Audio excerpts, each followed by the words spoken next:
എല്ലാരും കൂടി ഡ്രസ്സ് മാറിയിരിക്കണത് എവിടേക്കാ പോണെന്ന് വെച്ചിട്ടുണ്ടെങ്കിൽ നമ്മൾ ഇന്ന് ആദുട്ടിനെയും കൊണ്ട് ഉണ്ണിയോണം ഉണ്ണിക്കാൻ വേണ്ടിയിട്ട് പോവാണ്. ചിറക്കാക്കോട് ശ്രീ സുബ്രഹ്മണ്യ ക്ഷേത്രത്തിലെ സപ്താഹം നടക്കണത് പ്രമാണിച്ചിട്ട് അവിടെ ഒരു പരിപാടി എന്നാണോ വഴിപാട് എന്നാണോ എന്ന് എനിക്കറിയില്ല. ഞാനും ഇത് ആദ്യമായിട്ടാണ് ഈ കേൾക്കണത് കേട്ടോ, ഉണ്ണികൾക്ക് ഇങ്ങനെ ഊണ് കൊടുക്കണത്. അപ്പോൾ നമ്മൾ ആദുട്ടിനെയും കൊണ്ട് അങ്ങോട്ട് പോവാണ്. ഇപ്പോൾ ഓട്ടോറിക്ഷയിലാണ് പോണത്. അപ്പോൾ കുട്ടിക്ക് യാത്ര ചെയ്യാനായിട്ട് ഭയങ്കര ഇഷ്ടമാണ്. പിന്നെ നല്ല പോലെ ഉറക്കം വരുന്നുണ്ടായിരുന്നു. ഒരു 11 മണിയൊക്കെ ആയിട്ടുണ്ടായിരുന്നു കേട്ടോ. അപ്പോൾ അവ ഉറങ്ങണ സമയമായിരുന്നു. അപ്പം അമ്മ എൻ്റെ അനിയനെ വീഡിയോ കോൾ വിളിച്ചിട്ട് കാണിച്ചു കൊടുക്കാവോ ഉറങ്ങാണ്ടിരിക്കാൻ വേണ്ടിയിട്ട്. കാരണം ഉറങ്ങിക്കഴിഞ്ഞാൽ പിന്നെ എഴുന്നേക്കില്ല. അപ്പം അമ്പലത്തിലെത്തിയപ്പോൾ പിള്ളേരനെ കുറേ കണ്ട കാരണം ഇവന് ഭയങ്കര സന്തോഷമായിരുന്നു. കാരണം വീട്ടിൽ ഒറ്റയ്ക്ക് ഇങ്ങനെ കളിച്ച് മടുത്തിട്ടായിരിക്കും തോന്നുന്നുണ്ട് കേട്ടോ. അപ്പോൾ കുറേ പിള്ളേരനെ കണ്ടപ്പോൾ ഇവൻ ഏതോ ഒരു പുതിയ ലോകത്തേക്ക് പോയ പോലെയായിരുന്നു.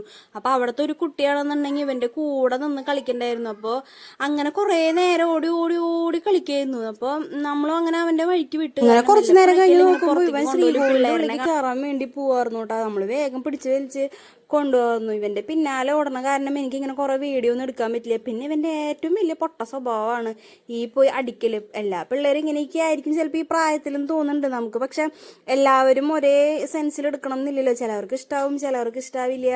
അപ്പോൾ നമ്മൾ പെട്ടെന്ന് അടിച്ചപ്പോൾ നമുക്ക് ആകെ എന്തോ പോലെ നമ്മൾ വേഗം അവൻ എടുത്തിട്ട് പോകുന്നു. പിന്നെ ഓടി നടന്ന് ക്ഷീണിച്ച് അമ്മ മറ്റേ നൂലപ്പത്തിൻ്റെ പിടി പാത്രത്തിലാക്കിയിട്ടുണ്ടായിരുന്നു. അപ്പോൾ അത് എടുത്ത് അങ്ങനെ കുറച്ച് നേരം കഴിഞ്ഞതും എല്ലാ പിള്ളേരിനെയും ഇരുത്താൻ വേണ്ടിയിട്ട് പായൊക്കെ ഇട്ടിട്ട് അവരോട് വിളിക്കുന്നുണ്ടായിരുന്നു കേട്ടോ. കണ്ടില്ല എന്തോരം പേരായിരുന്നു. ഒരു 3-4 റോ നിറച്ച് പിള്ളേരുണ്ടായിരുന്നു കേട്ടോ. ഇത് അവിടുത്തെ വഴിപാട് എന്തോന്ന് തോന്നുന്നുണ്ട്. പക്ഷെ എനിക്കെന്താണെന്നറിയില്ല, ഇത് കണ്ടപ്പോൾ ഭയങ്കര സന്തോഷമായി. കാരണം കുട്ടികളെ ദൈവത്തിനെ പോലെ കാണുക എന്നുള്ളൊരു പറച്ചിലുണ്ടല്ലോ. അപ്പം അതുപോലെ എനിക്ക് തോന്നിയിട്ടുണ്ടായിരുന്നു. അപ്പോൾ അവിടുത്തെ തിരുമേനി എല്ലാ മക്കൾക്കും നെറ്റിയിൽ വന്നിട്ട് ചന്ദനം തൊട്ട് കൊടുക്കണ്ടായിരുന്നു. അപ്പോൾ എനിക്കതൊക്കെ കണ്ടപ്പോൾ ശരിക്കും അതിശയമായിരുന്നു കേട്ടോ. ഞാനിതൊക്കെ ആദ്യമായിട്ടാണ് കാണുന്നത്, ഞാനിത് ആദ്യമായിട്ടാണ് കേൾക്കണതും ഇങ്ങനെ ഉണ്ണിയൂണുള്ള സംഭവമൊക്കെ കേട്ടോ.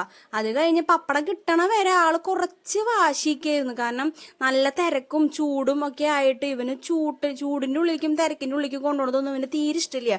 അതേ സ്ഥാനത്ത് നല്ല തണവുള്ള സ്ഥലത്തേക്ക് കൊണ്ടുപോയി കഴിഞ്ഞാൽ ഭയങ്കര ഇഷ്ടമാട്ടോ. അങ്ങനെ പപ്പടം കണ്ടില്ലേ, പപ്പടം ഫുള്ള് തിന്ന് തീർത്തിട്ടുണ്ട്. അപ്പം വെണ്ണ കൊണ്ടുവന്ന് വെച്ചിട്ടുണ്ടായിരുന്നു. അപ്പോൾ വെണ്ണ കൊടുത്തപ്പോൾ അവൻ കഴിച്ചില്ല കേട്ടാ. അതെന്താണെന്നറിയില്ല, ചിലപ്പോൾ ടേസ്റ്റ് പിടിക്കാണ്ടായിരിക്കാം. പിന്നെ നമ്മൾ നിർബന്ധിക്കാനും പോയില്ല.